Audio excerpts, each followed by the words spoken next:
ये कुंभलगढ़ किला है। इस किले का प्राचीन नाम मच्छिंद्रगढ़ है। इस किले का निर्माण महाराणा कुंभा ने करवाया था। इस किले के अंदर 9 मई 1540 ईस्वी में महाराणा प्रताप का जन्म हुआ था। इस किले की ऊंचाई समुद्र तल से 3568 फीट की है। इस किले की दीवार 36 किलोमीटर तक फैली हुई है। इस दीवार का नाम ग्रेट वॉल ऑफ चाइना के बाद द्वितीय पायदान पर दर्ज है। इस किले के अंदर 360 प्राचीन मंदिर हैं। ये दृश्य मेवाड़ की प्राचीन राजधानी चित्तौड़गढ़ का है। इसी किले के अंदर महाराणा प्रताप का बचपन बीता। इस किले की तलहटियों में महाराणा प्रताप ने अपने गुरु से शिक्षा प्राप्त की थी। ये किला 12 वर्ग किलोमीटर में फैला हुआ है। इस किले पर जब भी विदेशी आक्रांताओं ने आक्रमण किया और उस आक्रमण में कोई भी राजा व सैनिक वीर गति को प्राप्त कर लेते तो उनकी पत्नियां वीरांगनाएं अपने सतीत्व की रक्षा करने के लिए जलती हुई अग्नि में कूद प्राणों को त्याग देती थी, जिसे हम जौहर कहते हैं। चित्तौड़गढ़ में 3 मुख्य बड़े जौहर हुए थे। प्रथम जौहर 1303 ईस्वी में रानी पद्मिनी ने 16,000 स्त्रियों वीरांगनाओं के साथ जौहर किया था, सिर्फ अल्लाउद्दीन खिलजी के कारण। दूसरा जौहर 1535 ईस्वी में गुजरात के शासक बहादुर शाह के आक्रमण के कारण रानी कर्मावती ने वीरांगनाओं के साथ किया।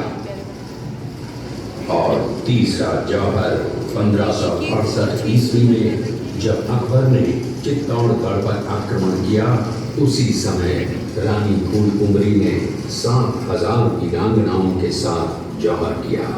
फिर भी अकबर का मन नहीं भरा और अंत में हजारों आम लोगों का कत्लेआम करवाकर उन्हें मौत के घाट उतारा गया। इस किले में देखने योग्य विजय स्तंभ है, कीर्ति स्तंभ, मीरा मंदिर, जैन मंदिर, कालिका माता मंदिर, भामाशाह हवेली, कुंभाश्याम मंदिर, फतेह प्रकाश महल है। ये किला यहाँ से 140 किलोमीटर दूरी पर है। ये देखते हुए सभी अतिथि आगे की तरफ चले।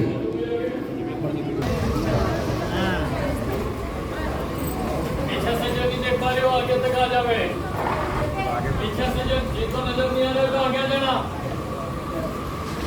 ये शेरपुर गांव का दृश्य है। अब्दुल रहमान खान थाना अजमेर का सूबेदार था। जब वो शेरपुर पहुंचा तब इसका पता कुंवर अमर सिंह को चला, जो महाराणा प्रताप के पुत्र थे। अमर सिंह ने शेरपुर छावनी पर अचानक आक्रमण कर दिया। उस आक्रमण में मुगल सेना में भगदड़ मच गई। मुगल सेना को अपनी छावनियों को छोड़कर भागना पड़ा। छावनियों के अंदर से लूटा हुआ माल व अब्दुल रहीम खान थाना, जिसकी बेगम आने खान को बंदी बनाकर महाराणा प्रताप के सामने पेश किया गया। तब अमर सिंह पर महाराणा प्रताप क्रोधित हुए और कहा, जहां से इस नारी को बंदी बनाकर लाए हो, इसे पुनः ससम्मान लौटा कर आओ। महाराणा प्रताप ने कहा, हमें नारी से कोई दुश्मनी नहीं है, हमें तो देश विद्रोहियों से दुश्मनी है, जिन्होंने चारों तरफ आतंक फैलाया है। महाराणा प्रताप के आदेश का पालन करते हुए कुंवर अमर सिंह ने उस मुगल नारी को ससम्मान छावनी तक पहुंचाया। इस प्रकार महाराणा प्रताप ने अपने क्षत्रिय राजपूत धर्म का पालन किया और पराई स्त्रियों को मां बहन का दर्जा दिया। ये है महाराणा प्रताप का चरित्र और नैतिक उदारता का परिचय। ये देखते हुए सभी अतिथि आगे की तरफ चले। चित्तौड़गढ़ का दृश्य देखा। उसी किले के अंदर की ये घटना है। मेवाड़ की एक ऐसी मां थी जिसने अपने पुत्र का बलिदान देकर राजवंश की रक्षा की थी। उस मां का नाम पन्नाधाय था। पन्नाधाय जाति से गुर्जर थी। वो एक राजकुमार की धाई मां थी। दूसरी तरफ हाथ में तलवार लिए खड़ा ये बलबीर सिंह एक दासी पुत्र है। ये कुंवर उदय सिंह की हत्या करके मेवाड़ की राजगद्दी प्राप्त करना चाहता था। एक रात्रि बनवीर सिंह को मौका मिला। वो राजकुमार उदय सिंह के बड़े भाई विक्रमादित्य सिंह की हत्या करके राजमहल की तरफ आगे बढ़ा। इसकी सूचना पन्नाधाय को लग गई। कुछ समय तक पन्नाधाय चिंतित हुई। तभी पन्नाधाय ने अपने पुत्र चंदन को राजसी कपड़े पहनाकर पलंग पर सुला दिया और उदय सिंह को एक टोकरी के अंदर छिपाकर पत्तों से ढक के महल के बाहर निकालकर गुप्त रास्ते से कुंभलगढ़ भेज दिया। बनवीर सिंह जब तलवार लेकर राजकक्ष में आया तो उसने पन्नाधाय से कड़क आवाज में उदय सिंह के लिए पूछा तो पन्नाधाय ने चंदन की तरफ इशारा किया। बनवीर ने चंदन को उदय सिंह समझकर चंदन की हत्या कर दी और ये समझने लगा कि मैंने राजकुंवर उदय सिंह को मार दिया। वही राजकुंवर बड़े होकर राजा बने और अपने नाम का उदयपुर नगर बसाया जो यहाँ से 40 किलोमीटर दूर है। और उन्हीं के पुत्र महाराणा प्रताप हुए जिन्होंने हल्दी घाटी का युद्ध लड़ा और आज हम लोग उनका इतिहास यहाँ पर देख रहे हैं। ये देखते हुए सभी अतिथि आगे की तरफ चले।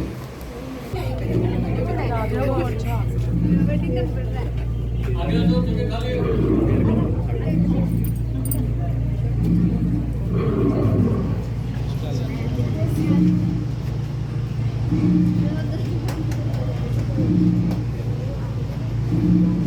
ये घटना महाराणा प्रताप की वीरता को दर्शाती है। एक समय नरभक्षी बाघ का आतंक छाया हुआ था। महाराणा प्रताप ने उस बाघ का शिकार कर उस बाघ को मार डाला। ये घटना महाराणा प्रताप की वीरता की प्रतीक है। कृपया अब आप सब पीछे की तरफ देखिए। आगे तक आ जाओगे। इस दृश्य में देखिए महाराणा प्रताप अपनी प्रतिज्ञा का पालन करते। महाराणा प्रताप ने भी कि जब तक अपनी मातृभूमि को शत्रुओं से मुक्त नहीं करा लेता तब तक न तो मैं महलों में रहूंगा, न किसी धातु के पात्र में भोजन करूंगा, न किसी गद्दी के बिछौने पर सोऊंगा। पत्ते ही भोजन के पात्र होंगे, जमीन ही बिछौना होगा। इस प्रतिज्ञा का पालन उन्होंने 21 वर्षों तक जंगलों में रहकर किया। इस दृश्य में देखिए महाराणा प्रताप वृक्ष के नीचे बैठकर पत्तों पर खाना खाते हुए। इसी कारण हम आज भी महाराणा प्रताप को श्रद्धा व सम्मान से याद करते हुए देशभक्ति की प्रेरणा प्राप्त करते हैं। ये देखते हुए सभी अतिथि आगे की तरफ।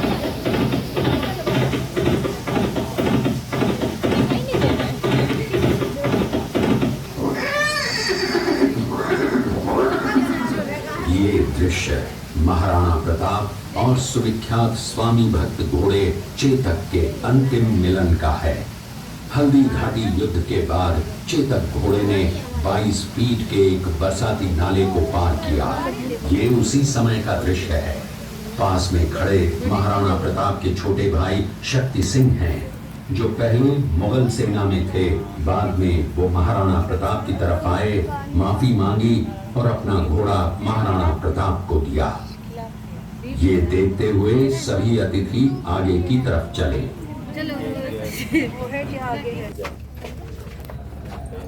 युद्ध प्लानिंग के मीटिंग देखते हुए हॉल में आवे सभी मेहमान। युद्ध प्लानिंग के मीटिंग में आवे सभी मेहमान।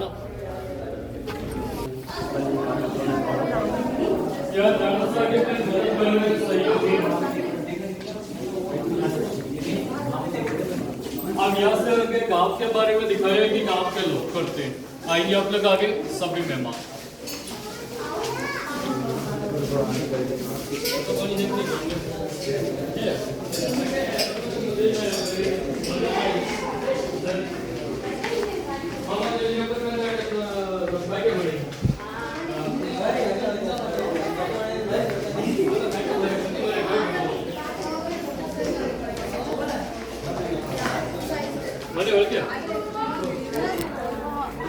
बोल के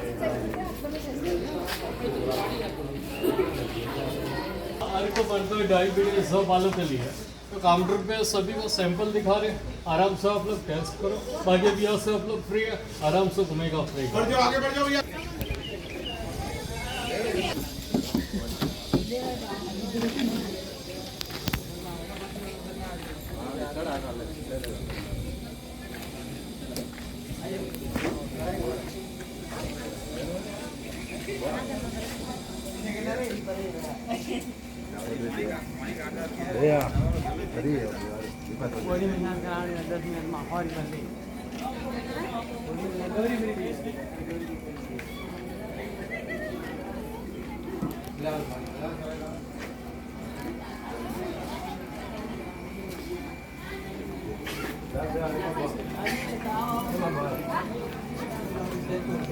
फोटो बना, फोटो वगैरह देखो, ड्रेस वगैरह देखो, हाथ तो हाथ फोटो मिलेगा।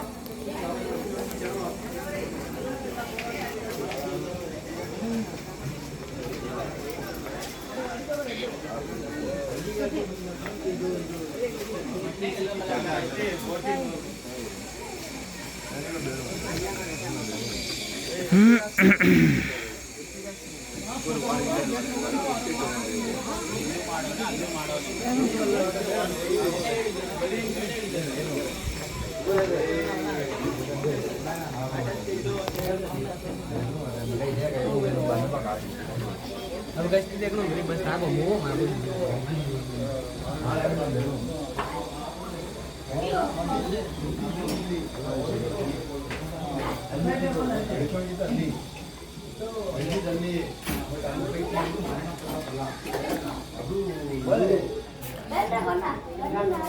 चलाओ चलाओ, बाहर लेके जाओ। क्यों नहीं चल रहे?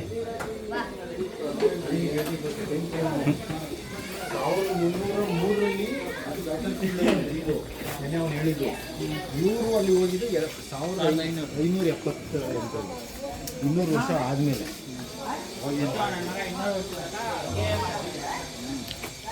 घाणी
आगे आगे जाओ।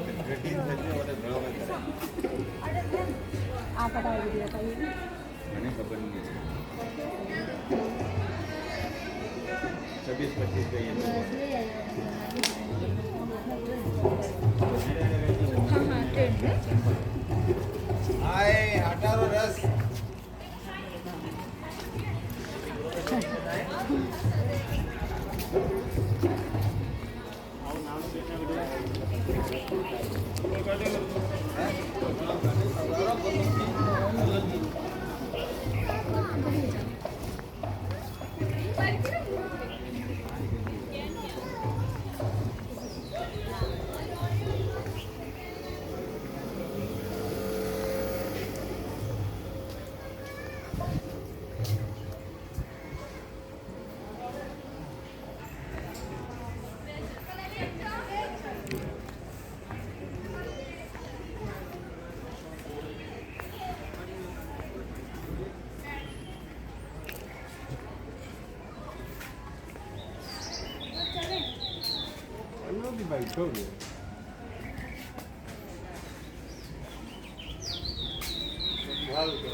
लोहार